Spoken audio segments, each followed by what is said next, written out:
भक्तों के लिए भगवान ने अनेकों अवतार लिए, उनमें 24 अवतार की कथा प्रसिद्ध है।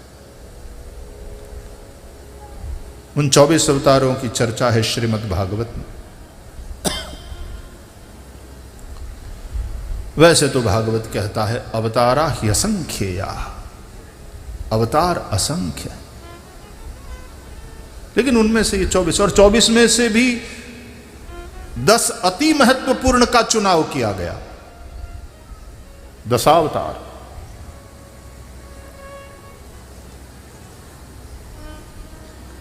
अवतार असंख्य है। इस्लाम में मोहम्मद पैगंबर साहब लास्ट पैगंबर है, उसके बाद कोई रसूल नहीं आएगा, लास्ट पैगंबर। लेकिन हिंदुओं में लास्ट अवतार जैसी कोई बात नहीं। भगवान जब जब जरूरत पड़ती है संभवामि युगे युगे ये वचन देते। तो 24 अवतारों की चर्चा है। अब आने वाला जो अवतार है कल की अवतार, उसकी भी बात है भागवत में। वो तो सीधी बात है, जहां ओलंपिक गेम्स खेली जा रही हो उसके बाद वाला ओलंपिक कहां पर आयोजित होने वाला है ये पहले से डिक्लेयर हो गया होता है। तो जापान के ओलंपिक में इसके बाद कौन है वो तो पहले से नक्की है, लेकिन उसके बाद कौन होगा उसकी चर्चा और उसका निश्चय हो जाएगा उस ओलंपिक के दरमियान। तो अब जो आने वाला अवतार है कल की, और वो लास्ट होगा क्या? बोले नहीं, जब जब जरूरत पड़ेगी हर युग में तब तब प्रभु धरि विविध शरीरा हरहि कृपा निधि सज्जन पीरा। इसलिए there is nothing like last incarnation in Hinduism. ये अच्छा भी है और उसका एक गलत साइड इफेक्ट भी है कि कई ऐसे लेभागु कल की बन जाते हैं कि तमे जेनी वाट जुओ छो ई कल की हमें पोते। परबारा भगवान थी जाए પછી કવિ છોટ में પ્રહાર કરતા લખવું પડે અને આપણા પરમ ભજનિક નારાયણ સ્વામીનો સ્વર કાનમાં ગુંજે। પ્રભુનું નામ ધરીને કહે છે હું છું ઈશ્વર આપે, એક રોમ તૂટે ના એનાથી, એક રોમ તૂટે ના એનાથી, दुख को नाई कापे पृथ्वी, पाखंडे खाधी सत्यनी शोध नथी लाधी। आ पृथ्वी पाखंडे खाधी सत्यनी शोध नथी। वेद शास्त्रनी वात न जाने अने कहे के अमे मोटा ज्ञानी। वेद शास्त्रनी वात न जाने कहे के अमे मोटा ज्ञानी। कहे छोटम एवा ढोंगी गुरु थी, कहे छोटम एवा ढोंगी, नहीं तो ज्ञानी गुरु होवो जोईए, पण कहे छोटम एवा ढोंगी गुरु थी। धर्मनी थई छे हानि पृथ्वी, पाखंडे खाधी सत्यनी शोध नथी लागी। भगवान हर युग में अवतरित होते हैं जब जब समय। तो विश्व सत्ता परम सत्ता किसी न किसी रूप में अपने आप को प्रकट करती है, उसको विभूति कह लो। यद यद विभूति मत सत्वम श्रीमदुर्जित में वा, अवतार कह लो, अवतारी औलिया पुरुष ऐसा प्रभावित करता है मानव समुदाय को एक नई दिशा, पूरे विश्व को मिलती है।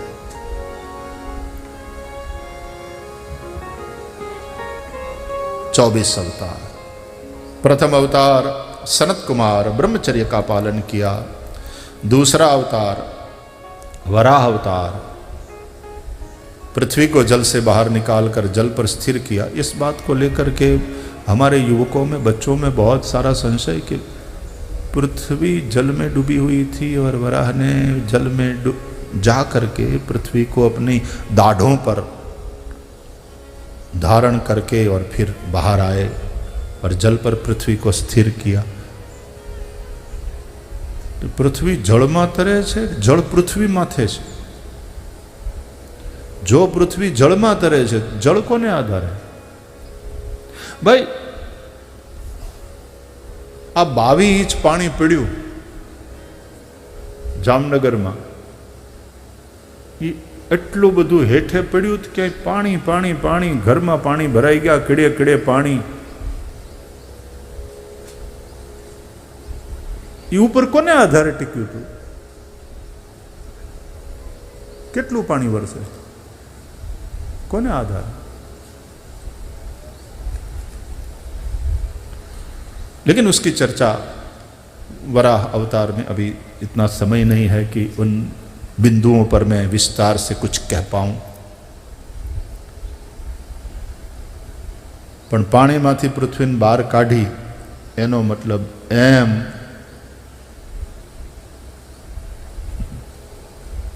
कि पहला सर्वे पाणी साधु भाई, पहला सर्वे पाणी। अत्यारे आपने खबर है कि 70% सरफेस पर पाणी है, 71% बाकी पट है। હવે ભૂકંપ આવે, સુનામી આવે, એ પછી તે ભૌગોલિક પરિવર્તન નથી થઈ જતા? જ્યાં પાણી હોય ત્યાં પૃથ્વી પટ થઈ જાય, જ્યાં પટ હોય પૃથ્વી હોય ત્યાં પાણી ભરાઈ જાય। આવા ભૌગોલિક પરિવર્તનો તો કચ્છે બહુ જોયા છે। હવે તમે મુંબઈની અંદર લેન્ડ રેક્લેમેશન નથી કરતા તો પાણીમાંથી આમ પૃથ્વીને બહાર કાઢવા જેવી પ્રવૃત્તિ નથી। दुबई वाळाए ओलो शू कहवाय पंजा जेवो आइलैंड बनाव्यो, रेती भरी भरी भरी भरी ने। हाँ हाँ, आखा पंजानी जेम बनाव्यो। एक आवी रीते एक आंगળી जेवो हतो ने एना एक बंगलामां हूँ रह्यो छुं थोड़ा दिवस त्यां दुबई में। तो पंजा जेवो आइलैंड बना दरिया मांथी पृथ्वी न काढ़ी बहार। वराह भगवान मतलब एक चारों तरफ पृथ्वी जल में ही डूबी हुई थी। अब ऐसा भौगोलिक परिवर्तन हुआ कि कुछ हिस्से ऊपर आ गए। हिमालय जल से ही बाहर आया हुआ हिस्सा है।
तीसरा अवतार नारद अवतार,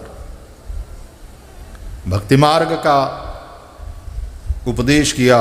चौथा अवतार नर नारायण, बद्री में जो विराजित है।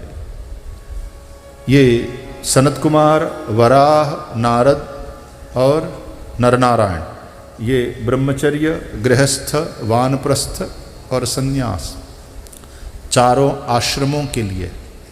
सनत कुमार देखो है ही कुमार, ब्रह्मचर्य आश्रम। वराह, वराह यज्ञ स्वरूप है, मनु शत्रुपा के गृहस्थाश्रम को शुरू कराना था, तो पानी में डूबी हुई पृथ्वी को बाहर निकालने हेतु ब्रह्मा जी के नाक के नथुने से अंगूठे के अग्रभाग जितने वराह भगवान प्रकट हो गए, ऐसा लिखा है भागवत में। तो वैसे तो कथा सुनोगे तो प्रश्न उठने ही वाले हैं कि नाकमाथी प्रकट था, ब्रह्मा जी ना नाकमाथी वराह प्रकट थे। हमने घणी वार शरदी थाई छे, पण त्यारे नाकमाथी जे प्रगट थाय राखवा जेवुं नथी होतुं, धोई नाखवा जेवुं, लूછી नाखवा जेवुं होय। नाकमाथी प्रकट थाय वराह भगवान, भागवत की समाधि भाषा। वराह पृथ्वीपति है, विष्णु ही वराह बनकर के प्रकट हुए। पृथ्वी का गुण है गंध, आकाश का गुण शब्द, वायु का गुण स्पर्श, तेज अग्नि का गुण रूप, जल का गुण रस और पृथ्वी का गुण गंध। शब्द स्पर्श रूप रस गंध। गंध का ज्ञान किस इंद्रिय से होता है? नासिका से। तो ये संबंध बतलाया है। हर चीज के तीन पहलू होते हैं, अधिभूत, अधिदैव और अध्यात्म।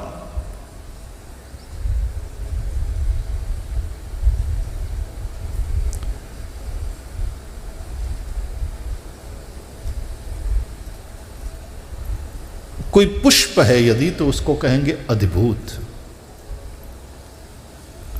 उसकी सुगंध को कहेंगे अधिभूत। उस सुगंध का, पुष्प के उस सौरभ का जिससे ज्ञान होता है, उस नासिका घ्राणेन्द्रिय को कहेंगे अध्यात्म। और गंध को परखने वाली जो शक्ति है,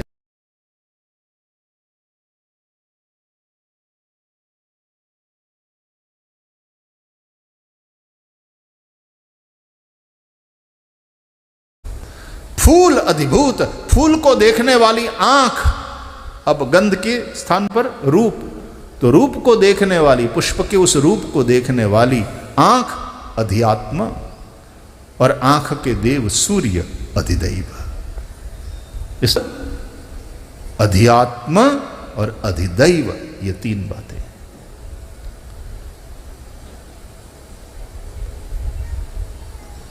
वराह पृथ्वीपति है, विष्णु ही वराह बन करके आए। ये धरती भगवान विष्णु की। समुद्र वसने देवी पर्वतस्तन मंडले विष्णु पत्नी नमस्तुभ्यम पादस्पर्शम क्षमस्व में। इसलिए तुमने देखा वराह जब भी चलेगा पृथ्वी पर सूंघता हुआ चलेगा नासिका से।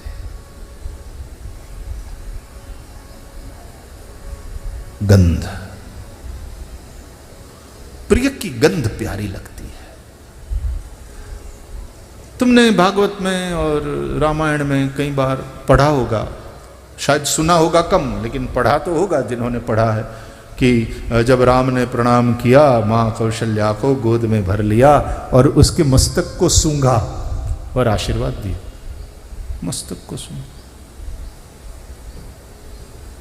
अपने प्रिय की जानी पहचानी गंध भी पसंद आती है। अरे ननकूड़ा छोकरा होय ने એને રજાઈ નાનપણથી જે ઓઢાડી હોય પછી રજાઈ ઈ જ ગોદડી એને જોઈ હુવા માટે આનું એમ હતું ને હજી ક્યાં છે તારી ગોદડી तो जने ઊંઘ આવે થાય છે ને આવું।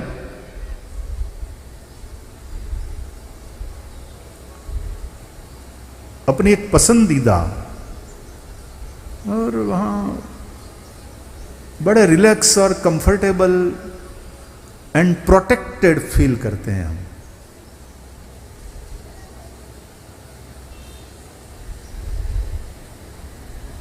सूंघता हुआ चलता है वराह।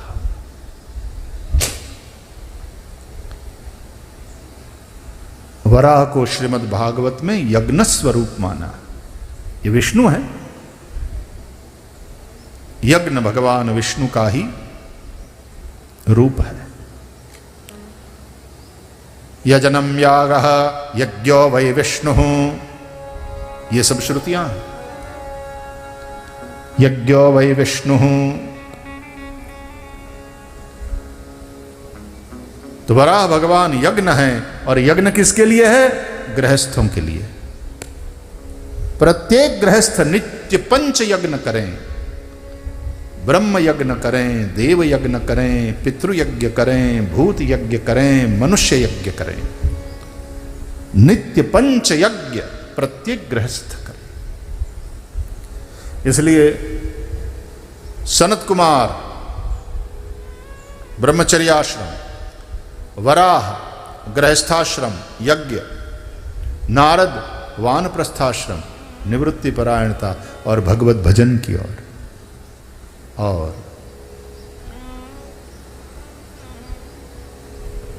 नरनारायण सन्यास बद्री में बैठे हैं, तपस्या कर रहे हैं। इसलिए सन्यासी उन्हें भजते हैं। पवन मंद सुगंध शीतल हेम मंदिर शोभितम निकट गंगा बहत निर्मल बद्रीनाथ विश्वंभरम। निकट गंगा बहत निर्मल श्री बद्रीनाथ विश्वंभरम। शेष सुनिरत करत निषदिन धरत ध्यान महेश्वरम। श्री वेद ब्रह्म करत स्तुति श्री बद्रीनाथ विश्वंभरम। ओ वेद ब्रह्मा करत स्तुति श्री बद्रीनाथ विश्वंभरम। पवन मंद सुगंध शीतल हेम मंदिर शोभितम। निकट गंगा बहत निर्मल श्री बद्रीनाथ विश्वंभरम। श्री बद्रीनाथ विश्वंभरम। श्री बद्रीनाथ विश्वंभरम।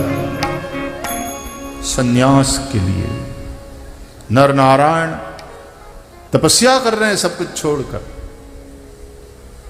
इसलिए तुमने देखा बद्रीनाथ में लक्ष्मी भगवान के साथ नहीं है, मंदिर में बाहर है,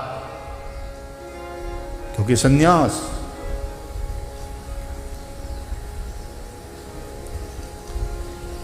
धर्म की मूर्ति नाम की स्त्री में नरनारायण अवतार हुआ है भगवान का।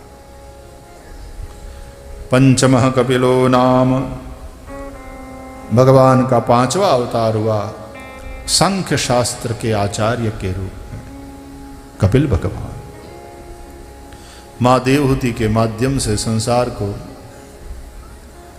सांख्य दर्शन दिया। छठा अवतार अत्रि अनसुया के यहाँ दत्त के रूप में प्रहलाद को, अलर्क को, यदु को ज्ञानोपदेश किया। 7वां अवतार आकुति माता और रुचि ऋषि से यज्ञ नारायण के रूप में भगवान प्रकट हुए। ये प्रवृत्ति मार्ग। 8वां अवतार ऋषभ देव का, नाभि राजा के घर में माता मेरु देवी से भगवान ऋषभ देव प्रकट हुए। ये निवृत्ति मार्ग का अवतार है, परमहंस का अवतार है। और इसलिए भगवान ऋषभ देव जैन परंपरा में प्रथम तीर्थंकर माने गए। उनका दूसरा नाम है आदिनाथ। 9वां अवतार पृथु अवतार। राजा का धर्म क्या है, शासन व्यवस्था कैसा होना चाहिए, वो शासन व्यवस्था धर्म निरपेक्ष हो कि धर्म सापेक्ष हो, आदि आदि चर्चा पृथु चरित्र में है। 10वां अवतार मत्स्य अवतार, 11वां कूर्म अवतार, 12वां धन्वंतरी, 13वां मोहिनी। ये सब समुद्र मंथन के समय में हुए अवतार है। 14 नारसिंहम, 14वां अवतार नरसिंह भगवान। भक्त प्रहलाद की रक्षा हेतु स्तंभ फाड़ कर प्रकट हुए, हिरण्यकशिपु का उद्धार किया, भक्त प्रहलाद की रक्षा की। थांबलामांथी भगवान प्रगटे ने नरसिंह प्रगट्या। मतलब थांबलो था, भगवान तो तारामय छे पण तो प्रगट छे। थांबलो था एटले था भलो, भलो था ए भनो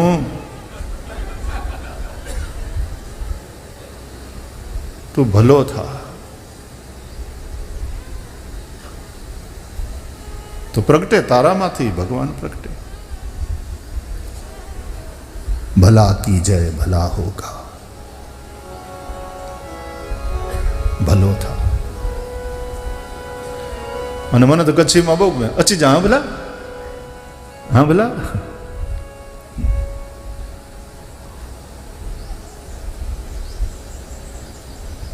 भलो था, भलाई कर। 15वां अवतार वामन अवतार।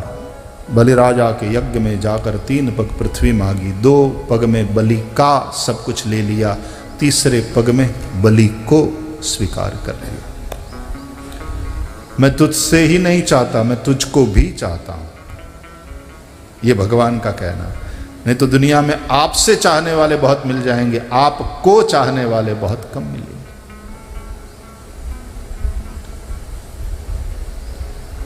16वां अवतार भगवान परशुराम। शासक पृथु भगवान जैसा होना चाहिए। यदि वो अधर्मी बन जाते हैं तो फिर भगवान ही परशुराम बन करके उन अधर्मी शासकों को दंड भी देते हैं। पृथ्वी को 21 बार नक्षत्री किया। प्रश्न था, ये ना ये पृथ्वी है, ये ना ये परशुराम है। परशुराम चिरंजीव माने गए, व्यास जी चिरंजीव माने गए, हनुमान चिरंजीव माने गए, अश्वत्थामा चिरंजीव माने गए। अश्वत्थामा बलिर्व्यासो हनुमांश्च विभीषण कृपः परशुरामश्च सप्तैते चिरजीविना। अश्वत्थामा, बलि, व्यास, हनुमान, विभीषण, परशुराम, ये सब चिरंजीव है। व्यास चिरंजीवी है, मतलब देखो व्यास के भी अवतार होते हैं। कौन कौन युग में कौन कौन व्यास प्रकट हुए, व्यासावतार। पुराणों में उसका वर्णन है भाई, कितने व्यास हुए। अभी भी इस पीठ को व्यासपीठ कहते हैं और इसके ऊपर विराजमान को व्यास कहते हैं हम। कितला कथा व्यासो छे अत्यारे। तो उसी तरह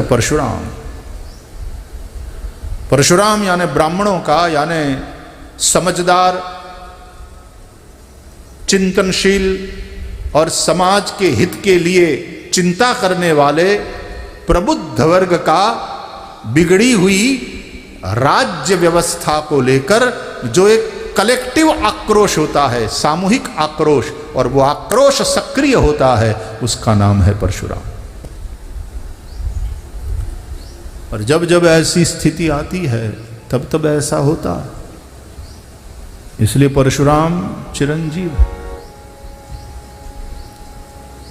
21 बार पृथ्वी ने नक्षत्री करी, एनो मतलब 21 बार આવી ઘટનાઓ ઘટી। જ્યારે જ્યારે રાજાઓ ભાન ભૂલે, જ્યારે જ્યારે સત્તાના મદમાં આંધળા થાય અને પ્રજાને દુખી કરવા ઉપર ઉતરી જાય ત્યારે ત્યારે સમાજના પ્રબુદ્ધ ચિંતનશીલ અને સમાજની ચિંતા કરનારા પ્રબુદ્ધ વર્ગનો જે સામૂહિક આક્રોશ છે અને એ આક્રોશ પાછો સક્રિય થયેલો છે, એનું નામ પરશુરામ.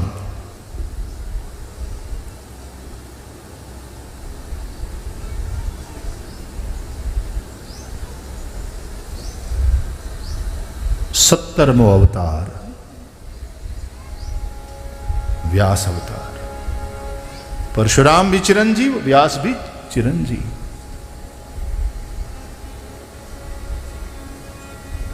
लोग धर्म क्यों करते हैं? धर्म की सही सही समझ के अभाव में. उन्हें अच्छी बात नहीं सिखाओगे तो बुराई की ओर जाएगा. इसलिए व्यासों की जरूरत है.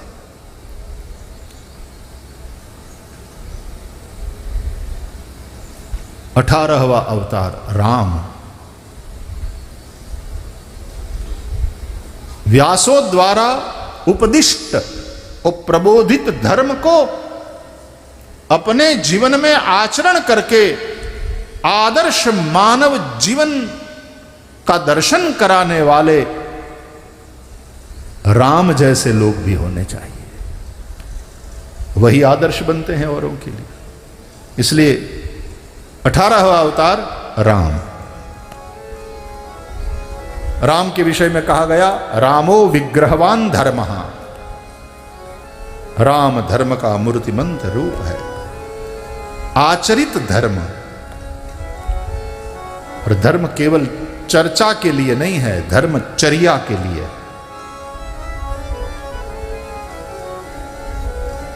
ऐसा आचरित धर्म राम. इसलिए रामायण आदर्श मानव जीवन का महाकाव्य है. इसलिए हम रामायण का गान करते हैं, श्रवण करते हैं. 19 और 20वां अवतार बलभद्र और श्री कृष्ण.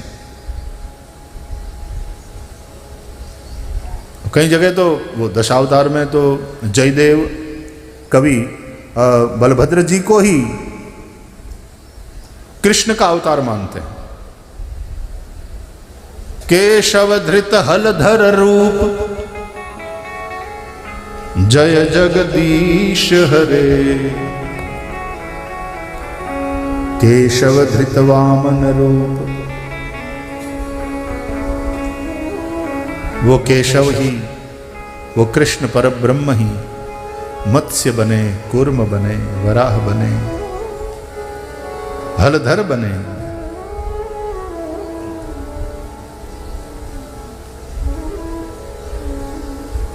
फिर बुद्ध, कल्कि.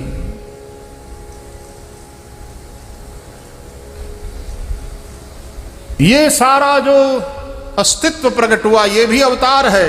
और उसमें ब्रह्मा जी को प्रकट करके फिर विशेष सर्जन किया, ये हिरण्यगर्भ भी अवतार है. भगवान के स्थूल और सूक्ष्म ये दोनों मिलाकर 24 अवतार की कथा श्रीमद् भागवत की कथा.